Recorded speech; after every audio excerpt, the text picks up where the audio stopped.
레위기 3장입니다. 1절 5절 화목제로 소, 양 그리고 염소를 바치되 번제와 달리 암수 구분 없이 바칠 수 있었습니다.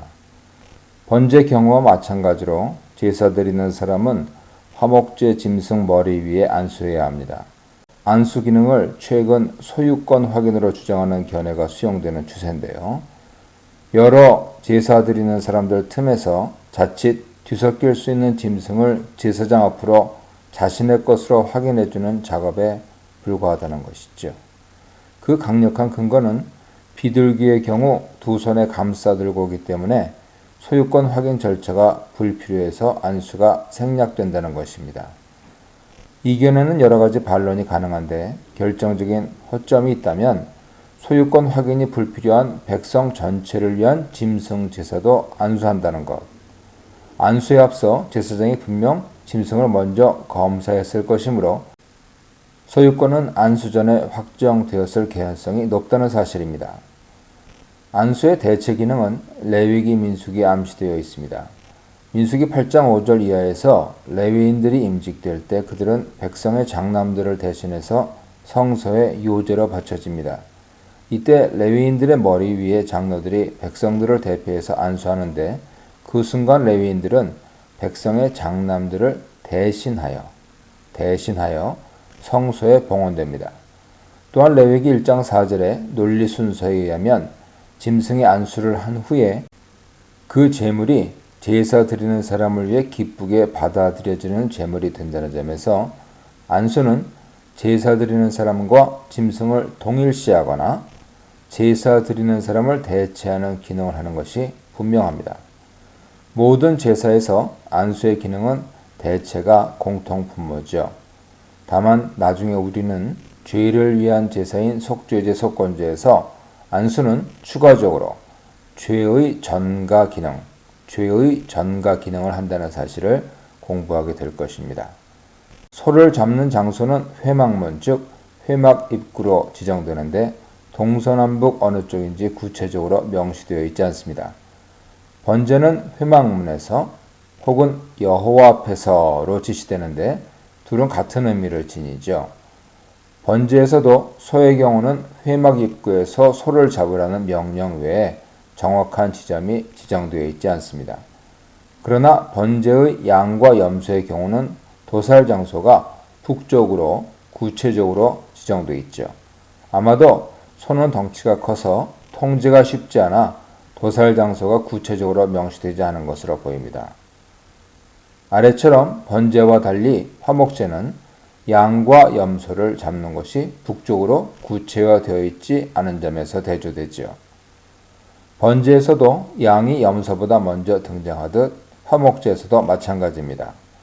염소가 속죄제에서 사람 신분을 대표할 때는 양보다 우위였으나 제물 자체 가치로는 양이 우위라는 것이 재차 확인됩니다.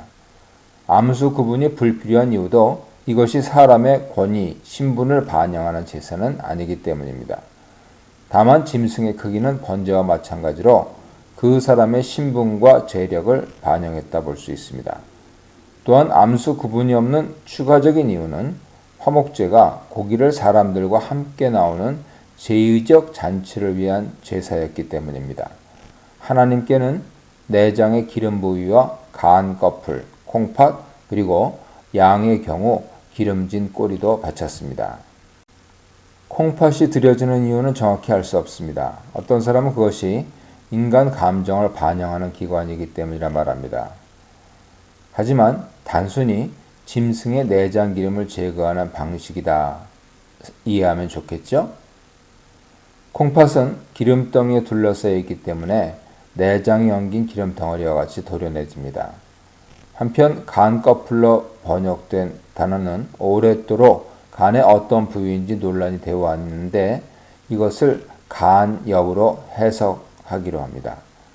간엽이 제단에 태워진 이유에 대해 어떤 사람은 간을 꺼내 점을 쳤던 이방 관행을 금지하기 위한 조치를 해석합니다.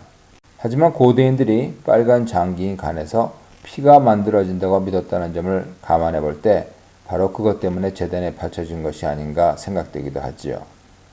기름과 특정 내장을 제외한 나머지 고기, 아마도 남은 내장들을 포함한 고기들은 일부 제사장 몫을 뗀 후에 제사 드리는 사람이 가져가 이웃과 함께 나눠 먹었습니다.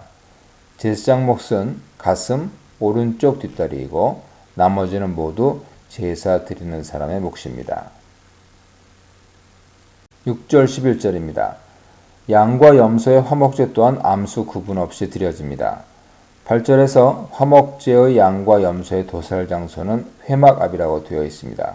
그러나 화목제뿐 아니라 속죄제와 속건제의 경우에도 양과 염소 중간 크기의 짐승은 번제에 준한 표준을 따라 북쪽에서 잡았을 것입니다. 북쪽이 특별한 의미를 지닌 것은 아니었을 것이고요. 단순히 공간 활용 이유로 북쪽이 지정되는 것으로 보입니다. 제단 동쪽은 제단의 재를 긁어 모아두는 곳이고 남쪽은 제단에 오르는 경사로가 있고요. 서쪽에는 물두멍이 놓여 있어서 북쪽만의 공간이 남아있기 때문입니다. 양의 경우도 소와 동일하게 기름과 내장 부위를 제단에 바칩니다. 특별히 양의 경우 꼬리를 잘라 바치라는 명령이 추가되죠. 그것을 미골에서 벤 기름진 꼬리라고 표현하는 것으로 보아 꼬리 역시 기름으로 간주된 것 같습니다. 팔레스틴 양은 우기에 잘 먹어서 양분을 꼬리에 축적해 놓고 건기를 견디는 습성이 있습니다. 따라서 특징적으로 두툼하고 묵직한 기름진 꼬리를 지녔습니다. 현대 팔레스틴 지역 양에서는 발견되지 않지만 요세푸스에 의하면 어떤 양은 꼬리가 지나치게 거대하여 작은 수레를 달았다고 합니다. 순양의 꼬리가 거대했고 암양은 반 정도 크기였습니다. 어떤 순양의 꼬리는 30cm에 이르는 폭에 12kg이 넘는 무게인데도 뼈는 고작 70g에 불과할 만큼 순 기름 덩어리라 합니다. 이런 양의 꼬리는 거대한 기름 부위로서 미골을 절단해서 제단에 바쳤습니다. 그러나 염소의 작은 꼬리나 소의 큰 꼬리는 기름이 아닌 고기 덩어리이므로 제단에 바치지 않았습니다. 12, 17절입니다. 마지막으로 화목제로 바치는 짐승은 염소입니다. 염소 또한 소나 양과 마찬가지로 기름과 내장 일부를 제단에 태워 바칩니다. 염소에 대해 더 특별히 설명할 것은 없죠. 마지막 단락에서 주목해야 할 것은 17절에 너희는 기름과 피를 먹지 말라 요약한 반복된 경고입니다. 이러한 준수사항 강조는 그것이 화목제에서 가장 중요했다는 것을 의미하죠. 피를 먹지 말라는 이유는 몇 차례 설명되었습니다. 피는 곧 생명이죠. 피가 곧 생명이기 때문에 먹지 말라는 경고는 레위기 17장에서도 반복되고 있습니다. 그러나 기름을 먹지 말라고 한 이유는 어디에도 설명되어 있지 않죠. 어떤 사람은 기름이 가장 맛있는 부위였기 때문이라 설명하기도 하고요. 어떤 사람은 콜레스테롤 덩어리인 기름이 보건영양학적 관점에서 인체에 매우 해롭기 때문이라 설명합니다. 어떤 사람은 단순히 기름이 잘 타서 재물 소각을 원활하게 만들었기 때문이라는 실용적 이유를 내세웁니다. 그러나 지방들이 적당히 섞인 고기가 맛있긴 하지만 다쳐야 하는 지방 덩어리는 먹을 수 없는 부위죠. 따라서 그것은 요리에 부적합했고요. 또한 지방의 인체 유해성은 현대의학적 관점 판단에 의한 것이죠.